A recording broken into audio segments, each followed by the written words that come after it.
I don't know how many people were here last week, but I just thought to do a very, very, very quick recap just to remind everybody about what it is that we're focusing on. And I thought we'd go back to the very beginning of Pirkei Avot, because this wonderful, wonderful piece, which I have a little take on as well.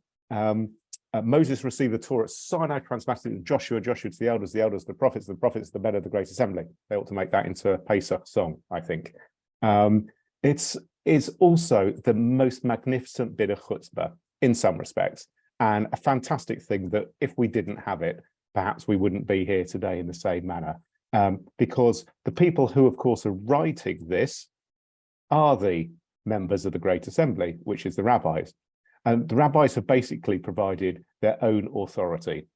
They said, this is the connection that we have with Mount Sinai, with the giving of Torah.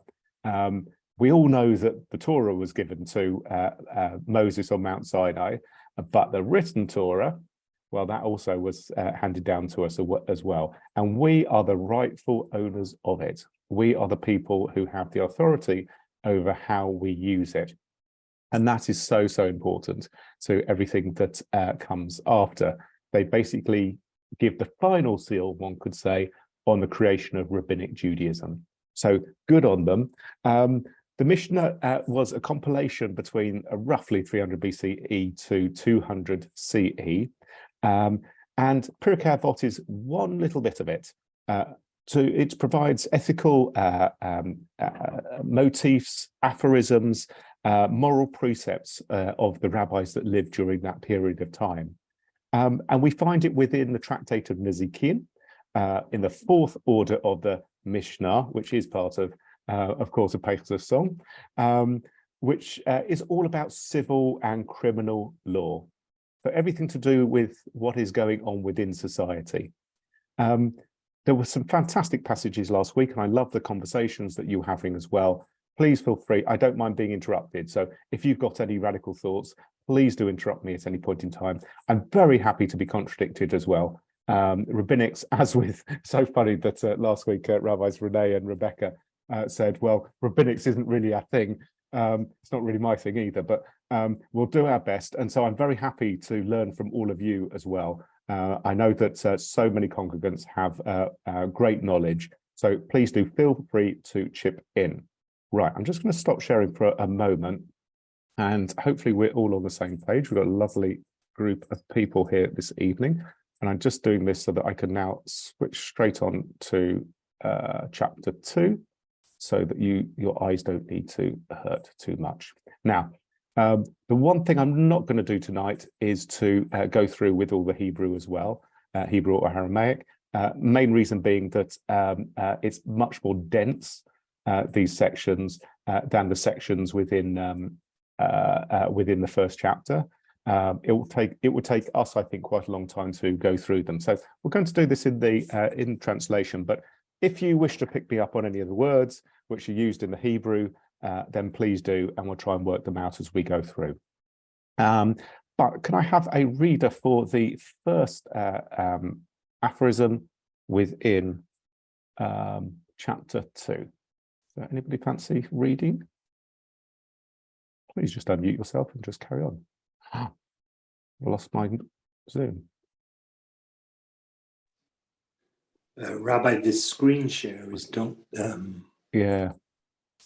So yeah, I can read your face, but I can't read any text. No. I'm just realizing there's something's gone horribly wrong here. Let's close down that and that. Oh, dear me. Okay. Let's try again.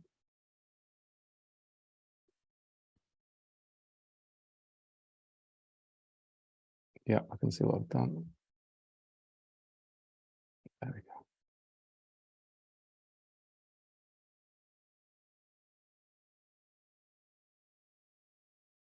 There we go. Who was that wonderful person who gave me that fantastic feedback? Because you might as well start reading. If you can see it now, that is.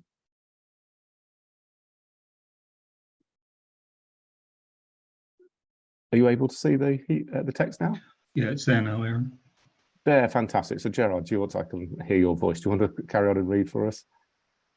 Oh, that wasn't a bid for glory, by the way, everyone. Do you want me to read this one, Aaron? Yes, please, if you don't mind. Okay. Rabbi said, which is the straight path that a man should choose for himself? One which is an honor to the person adopting it, and on account of which honor accrues to him from others. And be careful with a light commandment as with a grave one, for you did know not the reward for the fulfillment of the commandments. Also, reckon the loss that may be sustained through the fulfillment of a commandment against the reward accruing thereby, and the gain that may be obtained through the committing of a transgression against the loss entailed thereby. Apply your mind to 3 things, and you will not come into the clutches of sin. Aaron, would you mind scrolling down a little bit if you can? Or oh yeah, thank you. Apply your mind to 3 things, and you will not come into the clutches of sin. Know what there is above you, an eye that sees, an ear that hears, and all your deeds are written in a book. Thank you so much indeed. It's always very easy when it fits into my screen, but doesn't on everybody else's as well. So my apologies. If you do have access to Safari, you'll be able to pick this up really easily.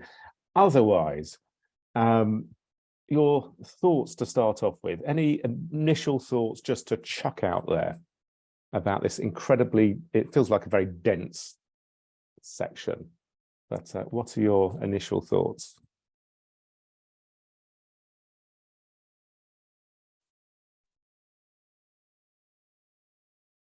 Hello. Yeah. Hello. Yes. Well, my initial thoughts, as with most of the Mishnah, is kind of how orthopractic Judaism has been. You know that, and it's frustrating for me a little bit because it's kind of going. It's telling me what to do, but I'm not getting the why, and I think that kind of makes it difficult for me. Okay, thank you very much indeed, Paula. So it tells me what to do, but not why. Okay, well, we'll try and work out a why out of all of this, if we can. Perhaps sometimes this is the reason why sometimes we don't always, all your rabbis are experts in rabbinic literature, because sometimes we agree with you, and sometimes we also struggle. And even when we do know the why, we sometimes struggle with that. But Kathy. I'm really quite shocked that it's suggesting that you tot up, which is actually going to be worse or better for you. It's not just suggesting that you do what's good because you should do it. It's actually saying, work out whether you're going to lose too much if you go against the commandments, as opposed to this is what you've got to do, everybody. Okay, thank you very much indeed. So there seems something very, very human and pragmatic in a very mundane way. Which might shock us, is what we're going to do actually going to benefit us in any shape or form? And it seems very, very clear, benefit us in material ways. So not just in terms of other matters that we might tot up, but in material ways. Yes, Kathy, do you want to carry on? Or no. So yes, deeply problematic in that way. Reuben.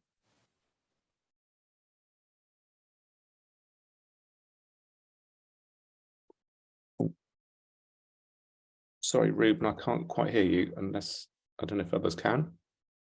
No. Reuben, can you flick a switch somewhere and hopefully you can speak to us? Maybe not. Maybe not for now. Hopefully you'll work it out. Other thoughts that you might get from this?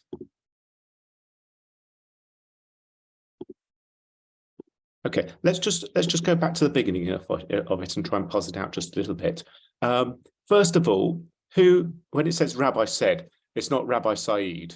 It literally is Rabbi Omer, the Rabbi said. So who is the Rabbi to start off with?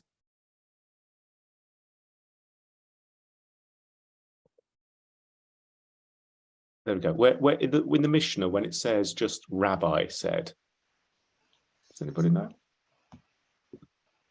Okay, when it just says Rabbi, it literally is talking about Judah Hanassi, okay, the rabbi who it was said was the redactor or editor of the Mishnah.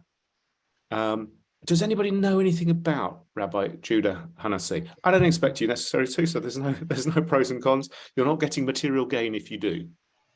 You might get heavenly gain, but you know. Anybody know anything about Judah Hanassi? I think the most important things possibly to say about him is that he was one of the key leaders of the Jewish community in 2nd century, whatever you want to call it, Judea, under Roman rule. And he was quite an interesting character in that because of his father, Rabbi Gabriel, the second, I think it was, he studied Greek. And his studies of Greek led him into being an intermediary with Rome. So, and he was also understood to have been quite wealthy and a friend of some of the emperors and those that ruled over Judea. So an interesting character, especially if we put it in those terms, but someone deeply concerned enough about the transmission of tradition and concerned that it might be forgotten if it wasn't finally written down, to do something which was quite radical in Judaism, which was to write down, because before that you only wrote down Torah. So actually to compile it all. So Rabbi Yehuda Hanassi was the leader of the Jewish community in Judea. He was the president of the Sanhedrin, the equivalent of Kolrak, the rabbinic conference of their time. So he really was an incredibly important person. But that's whenever you see rabbi and it's not explained who it is, that's who we're referring to. So he talks about a straight path that someone should choose for themselves. I'm really sorry that there isn't a gender neutral version on Sefaria, or not that I could find. But one should find the straight path, the Hebrew word yashar, straight path, for themselves. Any thoughts about straightness? What does yashar mean to you?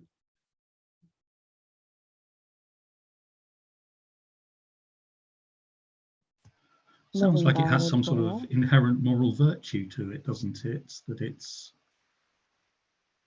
sort of, it's perhaps clear, or I don't know. Well, the nice thing, now I've said it, I don't know. No, but the lovely thing is, and we'll come to Robin in 2 secs, the nice thing is that, you know, the rabbi at least knows what the straight path is. What is he saying? Don't tie yourself in knots about it. Don't tie yourself in knots about it. Don't tie yourself in knots about what something should be done. You know it, just go straight forward. Love it. I love the idea that I would know exactly what the straight path is. I don't know that I always do, Andrea. I wish I did. And certainly we'd have debate about it, especially within liberal Judaism. But at least there were some things we might be able to say. But Robin, what were you going to say to us? And then I'm coming to Carolyn. Like living by the commandments, living, you know, by the Torah, following the commandments and itself. Absolutely. Okay, so there's a really great, straightforward definition for us, which is probably what Rabbi meant, which was stick to the commandments, stick to the Torah, and all will be well. That is the straight path. Okay, fantastic. Not to the left, not to the right. We hear it all the time around High Holy Days. Fantastic. Carolyn. I tried to define it from the opposite. What would be a crooked path? And a crooked path is like you try out things for yourself and make mistakes and have to come back to the straight path. I mean, we all transgress at one point or another. So a path with less transgression. Thank you very much indeed. I like that. So some kind of medium road so that we hopefully get back to at some point in time. I really love that idea. Of course, if you know the phrase used in more traditional circles, if you fall off the derech, the path, often that's used for, as they would call it, marrying out. I, of course, call it marrying in, because so many of our wonderful members are non-Jewish partners. But that's certainly one way that is used in more contemporary terms, or but not by ourselves. Norman, yes. just for the record, I'm also looking at Safari app, but I'm also looking at how the Art Scroll Siddur has it, and they translate it as proper path. Well, of course it is, because it's their path. Fantastic. I love it. Well, of course, we feel free to be able to define our own understanding of the commandments just in the same way as a traditional approach might. But that's a proper path. We can use our own English words for this, but certainly a path, a straight way forward. Let's the next little bit. One which is an honour to the person adopting it, and an account of which honour accrues to him for them from others.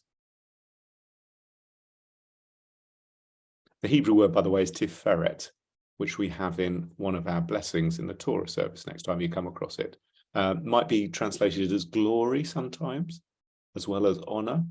So depending on which word you use actually in English, might change your understanding of it slightly. But honour or glory, one which brings honour or glory to the person adopting it, and on account of doing it. Kathy. What I find strange about that is that surely everybody should be being encouraged to go on the straight path, in which case it's not a particular honour. Everybody's on the same level.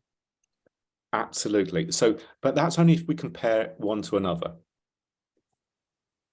And you know, it's possible for each one of us in some shape or form maybe to have a sense of honour or glory. So there's the collective, which we might be thinking about, and there's also maybe the individual. Angela.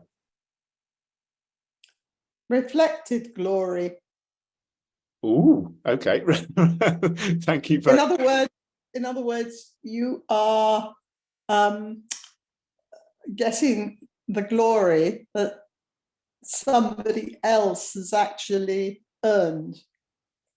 Ooh, okay. Is what reflected glory is. Perhaps. Okay. Yeah, I think perhaps this is meaning that what the reflection is through the work or what you're doing, rather than necessarily by another. But I certainly accept your point, because the Mishnah writes in very few words and sometimes is difficult to understand properly. So absolutely, it might be. James. Hi, I'm looking at an alternative translation, which I have to say to me makes more sense. It says, in relation to the straight path, it says, one which is a credit to the person who chooses it, and which also earns him, of course it's gendered, him respect from his fellow man. So doing something that's a credit to you and accrues respect from others, which I quite like that. It means that, you know, you live in a community and you're doing things, you're being seen, and, you know, there's a currency of respect. So James, just bearing in mind as well, thank you very much for that. And just bearing in mind who is writing this as well. I'm sure that he's writing it for his whole community, but he's the leader of the community. And perhaps that was maybe something that Rabbi wanted for himself. The honor to feel the self-honor, and well, we should feel, you know, proud of ourselves at times. And also the sense that the community might have respect for him. The interesting thing might be with Judah Hanassi, who is straddling two communities, his own, but perhaps also those of his mates in the elite within Rome as well. You know, they're really interesting. And we'll see if we have any time at all, because this is such good fun. And we've got so many people that want to speak. So Beverly, and then Andrea, then Gerard, then Paula. Yeah, I see it as exhorting somebody not to be virtuous for his own sake, but to be so in a way that is edifying to the community, that teaches and inspires others. Thank you so much. And maybe that's what Judah Hanassi has learned from his practice within his own community. That, you know, by acting in this certain way, in this honourable way, one feels that reflection within the community. Thank you. Andrea? I was going to say, you don't just do what is required of you, you go above and beyond to get the honour. Love it. Everybody should be doing what's required of them, but this is just going one little bit further. Love it. Fantastic. Okay, Gerard. Just wonder what sort of dilemma that creates when the straight path and the right thing to do is actually very unpopular and brings discredit from everyone around you because you have to take an unpopular position, but you know it's right. Yeah, if we think of the rabbis that worked as intermediaries for our people in Spain and Portugal, who had to be intermediaries between their own community and the Catholic bishops who were abusing them and the community, the times when sometimes they had to do things which maybe were seen as expedient by the community, but perhaps had a long-term job. In those kinds of really difficult, tough positions where you're literally in between a rock and a hard place, yeah, it can be very difficult as well. Thank you. Paula, and then we'll move on. Hello.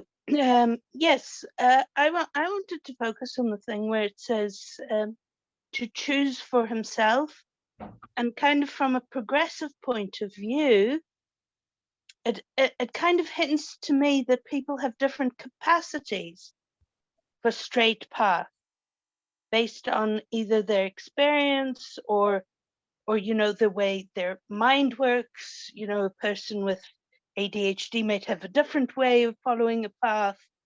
A woman might have a different way. A transgender person will have a different way.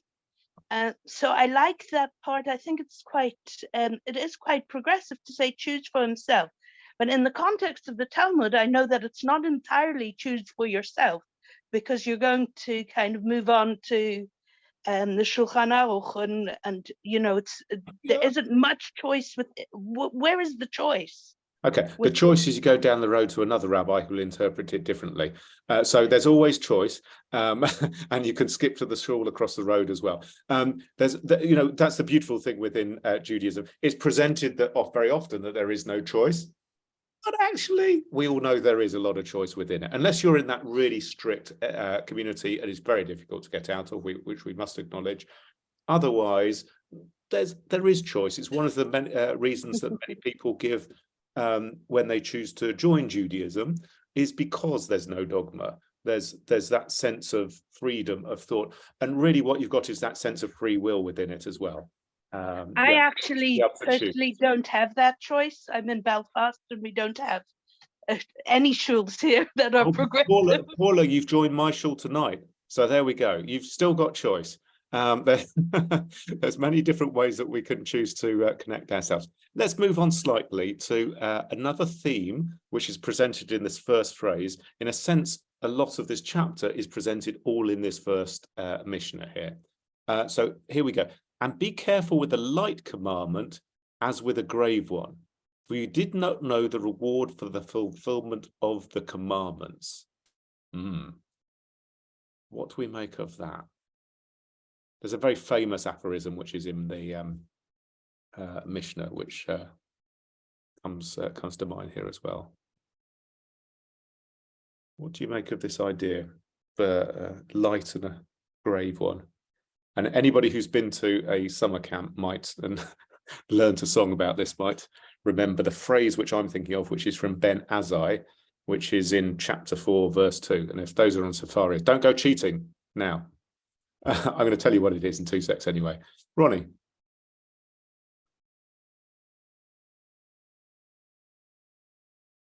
Oh, I can't. Sorry. I'm a little perturbed by this, because what it's implying is that you're fulfilling a commandment in order to get a reward. And that's how I read it. You don't know. The light commandment might give you a better reward than a grave commandment.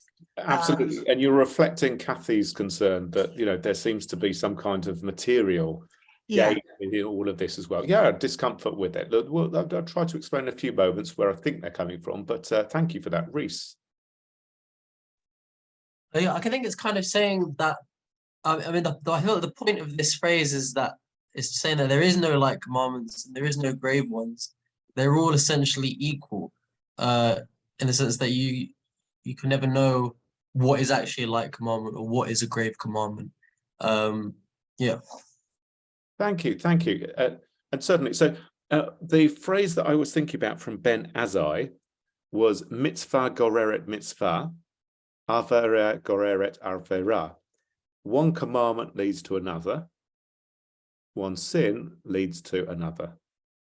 And that song, which we sing at our summer camps, without knowing our kids at all where on earth it comes from, does come from Pirkei Avot, chapter 4, it's Mishnah 2, and perhaps has this notion, which is connected with a light and a grave commandment. So one of the things that my wife is sat on the sofa, so I will turn to her and wave at her. One of the things that she always takes jokes at me when we're walking around Croxley Green, or in fact anywhere, is, do you know that person? Because I tend to say hello to most people. And it's based on some of the smallest things where you acknowledge somebody's humanity. You don't know whether that person's spoken to anybody that day. There's a couple of individuals who we're pretty sure they haven't spoken to anybody, or maybe people haven't spoken to them kindly that day, who tend to wander around our local area. And, you know, there's no real place in the Torah where it says, go say hi to everybody you meet. But it's one of those little things which I tend to think to myself, well, if I do that, I'm probably going to do the biggies as well. And I think it's those little things which it's trying to get at. But Sarah, who is far more astute than I, is now going to tell us what she thinks about it. Sarah? No, well, it was sort of going back slightly, but I'm not sure that it needs to be a material reward. I don't read that it's necessarily material reward, and also with what you've just said, whether it's actually a reward for the person who's kept the commandment, or the reward for the person that they may have spoken to or done something for. I mean, the reward could go either way. You don't know the consequences of what you've done. If you've done a kind thing, you don't know the consequences of that, and the reward might be for the other person. Thank you. I think it's such an important point. You don't know where the reward comes. So that's a beautiful way of thinking about it. And I think very much within the rabbinic mindset as well, especially when we think that, who was it? I think it's Paula who said, you know, that each one of us has something to contribute. I did an assembly, you bracketed my day, because I started off with a school assembly where they said, please, can you talk about excellence? Fascinating thing. So I just asked each kid to think about what's their superpower. What's the thing that really they are excellent at? And I was expecting them to say football or dance or whatever. No, they came up with joy, happiness, kindness. It was amazing. So that obviously got some good teachers at the school, focusing on ethical characteristics rather than just on achievements through awards of more physical kinds of things. That's fascinating. But here, we don't really know where the reward might come. When you're kind, you don't know where that's coming. It might be that you do get a feel-good factor. I hope one does. But it also, you don't quite know how that's going to manifest itself. Thank you so much indeed. So different ways that we can understand this for sure. Another, though, when we do move down a little bit, also reckon that this stuff about the loss and gain, etc. That I do think that there is something a little bit that comes in here which is material. And I don't think that the rabbis are being apologetic about it. Judaism and the rabbis have never had a problem with wealth. It's what you do with it that matters. There hasn't been a problem with if you sometimes gain something, material wealth. You can do some great things with that wealth. So it's an interesting thought. I don't know which is right or wrong with regard to this Mishnah. But it is a possibility that they are saying it's okay. You don't want to put yourself in the most poverty-stricken manner. That's not what they really want you to do. And you'll see that again coming out in further Mishnayot within this chapter. Okay, so firstly, it might be about material gain. We may feel uncomfortable about it, may not quite fit in with where we come from. That's absolutely fine. And at the same time, I think there is that notion of depends what you do with your wealth, depends what you do with the gain. If you do gain down a certain route and you're able to put that back into your community, maybe that's your superpower. My father has a friend in the Hasidic, one of the Hasidic communities, and his superpower, I'm not saying that he doesn't pray and he's not very pious and he does loads of mitzvahs, but actually he makes quite a lot of money for the community, but it's all ploughed back in. So perhaps there is that notion there a little bit. But I've got Ellen and then Valerie. Well, I'm still not comfortable with the notion that this is just necessarily this cost-benefit analysis image is really just about material gain. I don't know where we're getting that, but it could also be that somebody will love you or that somebody will admire your works or something that, you know, putting it into a kind of economics seems a bit limiting to me. I think even then they would have been wanting a lot of different things. It isn't just about, rain of gold coins is going to fall from the sky or whatever. Yeah, no, I agree with you 100%. I agree with it. But both are possible, and there's lots of different possibilities out of it. Very much so. Thank you, Ellen. Valerie. I was actually going along the same lines that you could read it as emotional loss or gain. Sometimes when you do something, people say, "Oh, that really took it out of me," or so there is emotional loss and gain. Lovely. No, thank you very much indeed, Valerie. And there's also, sorry, Ronnie's got a hand up as well before I comment. I just wanted to clarify that I wasn't saying specifically material gain. But it felt like it was personal gain, a reward of whatever sort. I didn't make that cost benefit.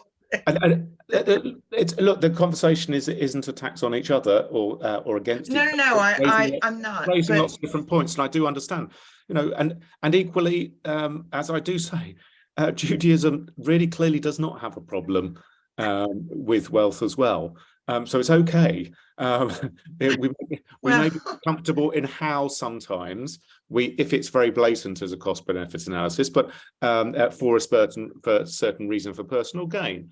And at the same time, there's not, that sometimes puts one in a position to be able to do other things. And just as Alexandra has said in the chat as well, sometimes the accruement of and work out that you can bring some wealth in, sometimes the smile is as valuable.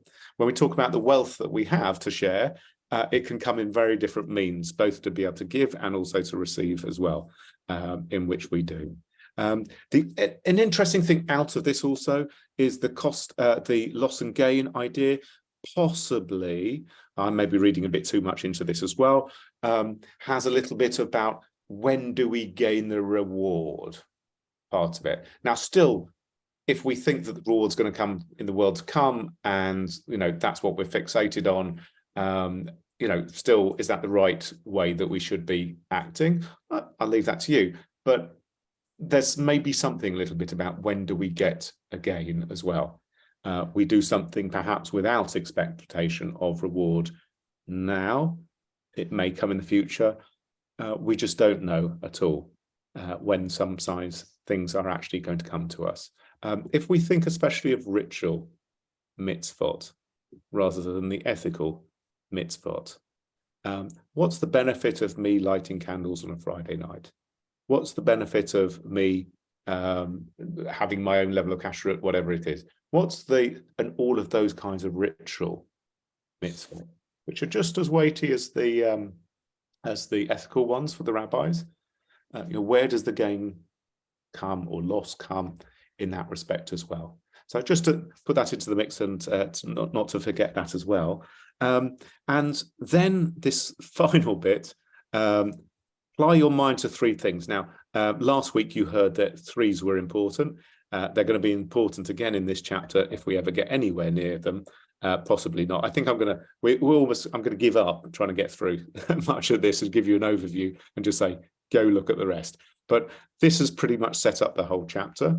Apply your mind to 3 things and you will not come into the clutches of sin. Fascinating. Know that what there is above you, an eye, an ear, and a book. An eye, an ear, and a book. Okay, so what are your reactions to that? I mean, it's an absolutely fantastic phrase and really quite wonderful. Thank you, James, for that comment as well. Lighting candles on a Friday night for a romantic meal after a long day and a weekend before the weekend. Absolutely smashing. Wonderful reward. That's okay. Thank you. So David and then Gerard and then Ronnie. Yeah, so going back, it's sort of saying you can do, weigh up your own mind about what's righteous, so to speak. But then there's a warning at the end, but we're watching you. And so make sure you pick the right thing, so to speak. Quite clever. Yeah, really, really lovely. Just the idea that someone's, and it is interesting, where you expect that sort of like reward or judgment or whatever you want to do coming from it as well.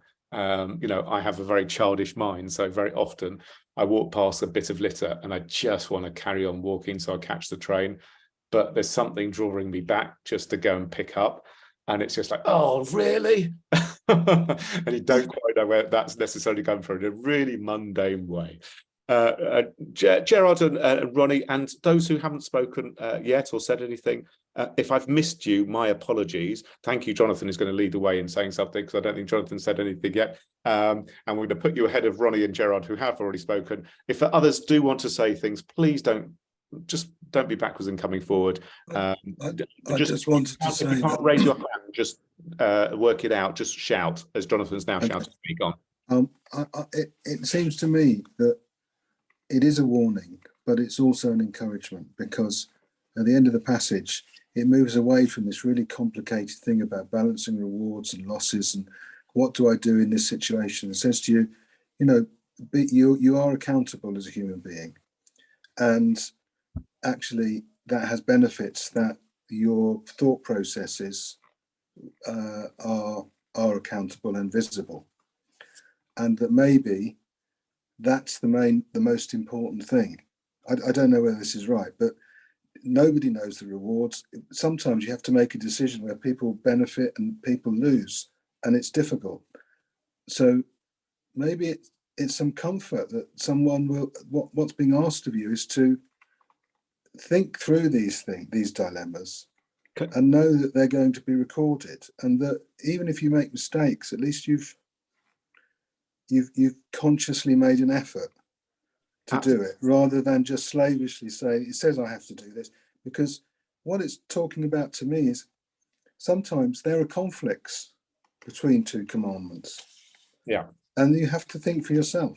Okay. Thank you so much, Jonathan. And Jonathan, before you switch off, have you heard of Sly and the Family Stone? I've heard of them, but okay, I'm going to tell you about one of their most famous songs in a minute. But first, we're going to hear from Sue and Henri. Yeah, I think it's to do with conscience, really, because the eye that sees, the ear that hears, and all your deeds are written in a book. I imagine most of us here don't actually have a belief in a personal God anyway. In which case you're referring to yourself and your own conscience and what you know, but other people don't necessarily. It's not to do with whether other people can see or know. It's to do with what your conscience tells you. I might miss my train, but I'm just got to go and do this kind of thing. We've all got our own ways and our own things that we experience like that. And absolutely, so much which is, which comes from internal. And of course, Sue, the beautiful thing about the whole thing is we don't know what creates the internal. Always maybe do with synapses and all those kinds of things. But equally, there's a lovely bit of mystery for those people that want the mystery as well. But certainly, whichever way we want to spin that, that's absolutely right. Henri, I want to come to you. Yes, I want to say I'm coming at all this from cold. and I mean ice cold, which is one of the reasons why I've joined the session. I don't know anything about this, but what it strikes me is I thought surveillance was a 21st century phenomenon, but it seems to have gone back a long, long way. And in this case, it's meta surveillance. So no cameras are visible, no signs warning you that you're on film. It's chilling. Fantastic. Okay, I love it. Thank you so much, and please come again, because we're loving your input into this, even if you're cold. Hopefully that's only metaphoric. But certainly this notion of balancing up the two bits of whether it's this judgment or this I comes from God, or whether it comes from ourselves. Absolutely beautiful. And there's two other things. Thank you, Gerald, for taking the hand down for a moment, because we're just going to carry on if we can a little bit more. But just to come back to Sly and the Family Stone. The beautiful thing that this section, this part of the Mishnah does, sorry, just stop this for a moment, perhaps is to again display that there are a number of audiences for the rabbis, a number of congregations for them. At times they are maybe writing for themselves or the scholars and everybody else like that. But many times, and especially when there's three, it's for one of the most famous Sly and Family Stone songs, Everyday People. And we're talking about everyday actions, everyday holiness, and everyday sin, and what that does to the everyday person, as well as to the scholars and those of wealth or whatever, high power. It is relevant to us all, and perhaps why it's done in threes. Not only because three in so many different people's worlds is a magic number, but De La Salle did that, didn't they? But also how it's about memory and our ability to remember, and we tend to be able to do that best in threes. So maybe there's something that rabbis did know about how the mind works, and why this number three comes up so often, and why sometimes at the end of a long passage we then get the three. Okay, the thing for everyday people to be able to remember. So next time you want to sell something, or you're in a business meeting, a board meeting of a synagogue, arguments in threes, please. Okay. Just checking whether Ellen Sue wanted to say something, just because you're unmuted and I just didn't wanted to ask. Gosh, no. Oh, no problem at all. I wanted to tell you off. I was just checking. That was all. Okay, so this is this first wonderful piece here. Okay, let's see what we can do in the next couple of minutes. So let's share my screen again, if I can do that. Oh, I've lost it. I found it. There we go.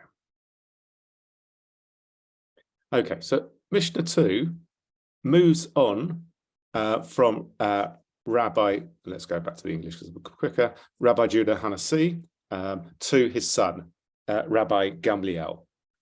So interesting again to find out, we haven't got enough time to go find out everything about them.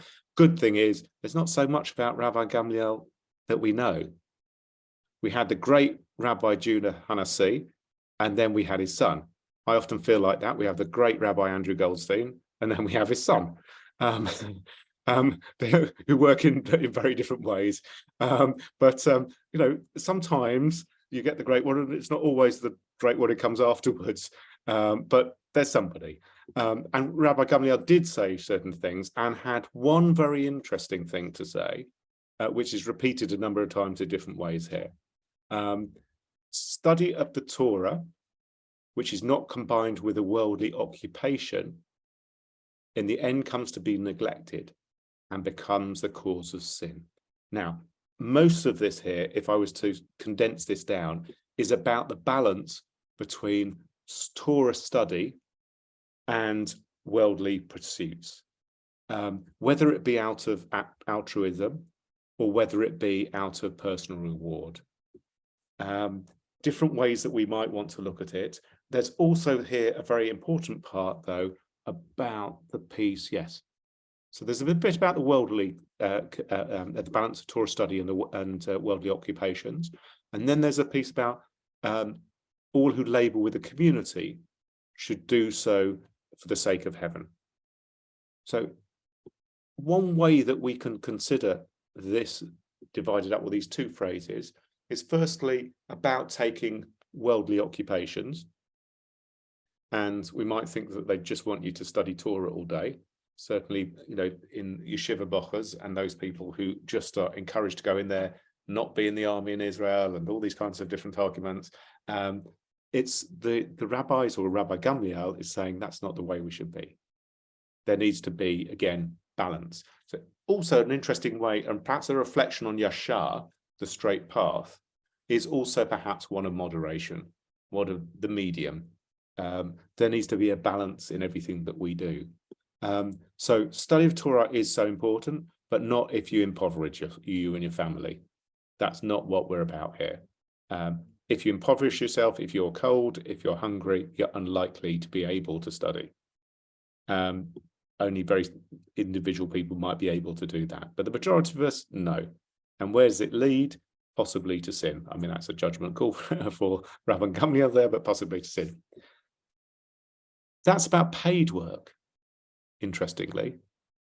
Then we get into another category, which is all who labor for the community should labor for the sake of heaven. Now, fortunately, I don't think I've got any board members of the Art Synagogue here, but it's one thing that I often remind our board before we start a board meeting, that we're all coming here as part of the community and to labor on behalf of the community, and hopefully we're doing it for the sake of heaven. And sometimes, especially when in the progressive world, we don't have so many of us, so often there are conflicts of interest. So Owen, I'm not picking on you, but Owen, who is a trustee of and has been of different communities and on different boards, needs to remember which kippah has he on tonight when he comes into a board meeting. Am I the trustee of Liberal Judaism, or am I the trustee of what was MLJC? These kinds of things. Those sometimes we have conflicts of interest. Yes, we certainly do. It's a really interesting point, because you could say, what on earth are my motives when, you know, I'm sounding off about something or other on the board of national officers or the board of deputies or whatever? Motive is really interesting, because I'm sure you might wonder what I'm up to. Not at all. But sometimes, you know, sometimes we come and represent people. So if I come to a board of national officers and I'm the representative of Kolrak, the Rabbinic Conference, I have the weight of my colleagues on my shoulders. The interesting thing about trustee law now, though, is you have to put them behind. Absolutely. And so there's definitely a break in that within trustee law. Trustee law definitely was making sure that the sake of heaven was borne in mind, or at least the heaven of that one institute that you're meant to be representing as a trustee now. But definitely, what I'm fascinated in, though, with this reward is that is the reward the same within our paid work or within our community work? I'm seeing here community as being volunteer work. I may be wrong. I mean, that's just my assumption here. But differences between both paid work and voluntary work. And what I do love is the fact that both are bought here. There's a recognition that within our ancient ancestors or our earliest rabbinic Jewish lives and selves, and one suspects they might have been reflecting back into, let's hope, Torah days and into the more ancient past as well. There was always this notion, both of what brings pay, but also what you do voluntarily. Very often we think of how, well, we're so civilized, etc. It's very interesting to see these notions reflected within something which dates back over nearly 2,000 years. Yes, Andrea. Didn't there used to be a thing where the rabbis weren't paid? They had a day job as well, and it was considered very infra-dig for the rabbi to be paid to be a rabbi. Yeah, all of the rabbis were expected to have some. Yeah, I mean, they weren't paid by the community. They were just. Yeah. But you know, the most famous rabbis, anybody who, like me, enjoys a glass of wine. Yeah, Rashi is the par excellence, who was the most incredible producer of wines, and very wealthy in that respect as well, but produced not only himself, but also is one of the most incredible and most famous Torah and Talmud scholars, but also a whole generations of. Just to quickly get to a couple of other pieces here. The third one is absolutely fascinating here, and one doesn't know exactly what Rabban Gamliel, the son of Judah Hanasi, is quite saying here. As I said, not a lot is written about him, but is this a comment on his father? Is this a comment for his time, or just a general thing, and I'm reading into things too much? But this notion about being careful with hobnobbing, basically, with rulers, you know, bearing in mind the times that they were living in. We don't exactly know what he was commenting on, but enough to provide a warning that, you know what, sometimes you just need to recognize that these people are in it for themselves. Well, we, I guess, are probably in it for ourselves, but perhaps for more humble purposes. But certainly there's a big warning within that. And I'll leave you to work out exactly where that comes, where that warning is. And then I'm just going to scoot through another couple just to give you the flavor of the rest of this as well.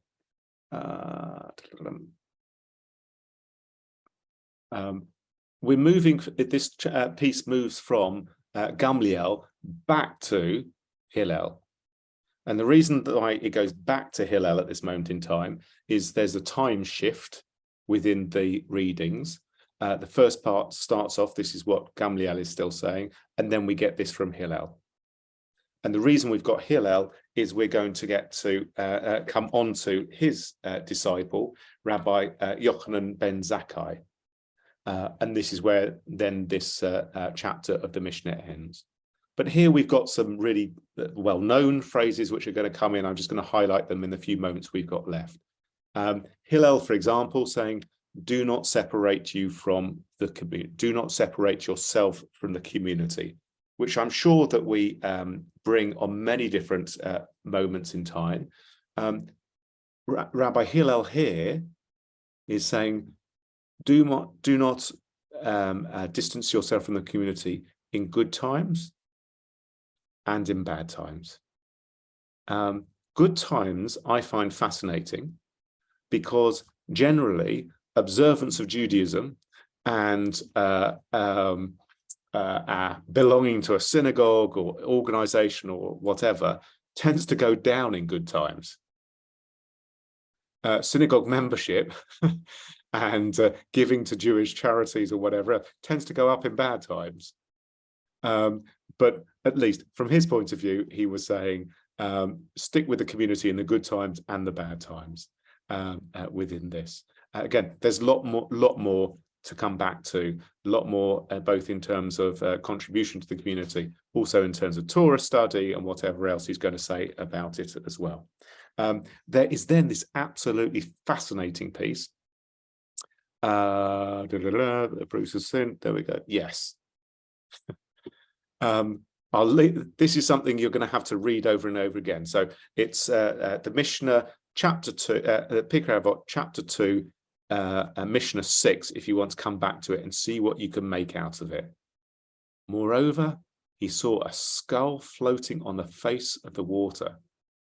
And he said to it, because you drowned others, they drowned you. And in the end, they that drowned you will be drowned. I'll just leave that with you. It sort of sounds very Shakespearean, especially with the notion of having a skull in there as well. But something for you to come back to and ponder over just a little bit as well. We get a glimpse of whole load of pieces around the contemporary reality, I would like to call it, of Hillel, both in terms of those things which he perceived brought evil or sin, and those things that he saw brought reward and praise upon oneself. I'm not going to go into it because we don't need any of the misogyny and problematic text necessarily to end tonight. Rather, let's plow on, and then we get to, as I said, Rabbi Yochanan ben Zakkai. Okay, and the reason why we're coming here is then to him having 5 disciples, and then finally that each one of them, there's a sense of hierarchy amongst them, and then we get to, as I said at the end, they each said 3 things. Okay, so there then has a run of 3 things that each of them actually has to say. The previous ones gives them an idea of the character of each of the disciples. Then we get an idea of the 3 of them, and then we get an odd ending, or it's sort of like an ending which is out of place because it's not to do with the 3s or anything, but it will be of a rabbi and a phrase that you perhaps know very well. Rabbi Tarfon. Does anybody remember how we know Rabbi Tarfon? Yeah, Norman, where's that? Well, it's a joke in the Haggadah that they were so studious that they completely missed the fact that it was time for the morning Shema. Absolutely. The 4 rabbis of Bnei Brak who were said to have been all sat together, and they were so studious. Okay, so that was one of them, Rabbi Tarfon, and he said these words, which again was put into a song. James, maybe you know the song as well from Kadima and other things from LJ Wanetzer. Rabbi Tarfon said, "The day is short, the work is much, and the labors are indolent, idle, and the reward is great, and the master of the house is insistent." And he goes on to say, "Lo alecha hamlacha ligmor, lo ata ven chorin libatel mimena."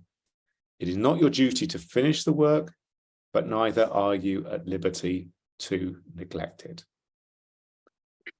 A fantastic way to end with Rabbi Tarfon, and one of the best aphorisms, I think, or best well-known aphorism that is there within the Pirkei Avot. Sorry we can't get through it all. Hopefully that's given you a bit of a flavour, and you might want to go back to have a look at chapter 2 again.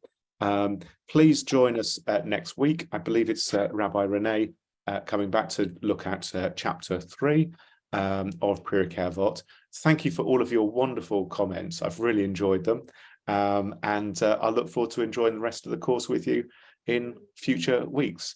And also, Tom will want me to say as well, if you have enjoyed this session, please think about signing up to the biennial conference of Liberal Judaism, because there's going to be loads more fantastic sessions at the biennial conference of Liberal Judaism, which is only in a couple of weeks' time. So please book your places. If you need to speak to anybody at Liberal Judaism about it, Tom will be delighted to receive your message. Tom@liberaljudaism.org, is that right? No, it's not. What is it? T.Rich? T.Rich, okay, T.Rich@liberaljudaism.org. But please book your place on the biennial, and I will therefore look forward to seeing you there.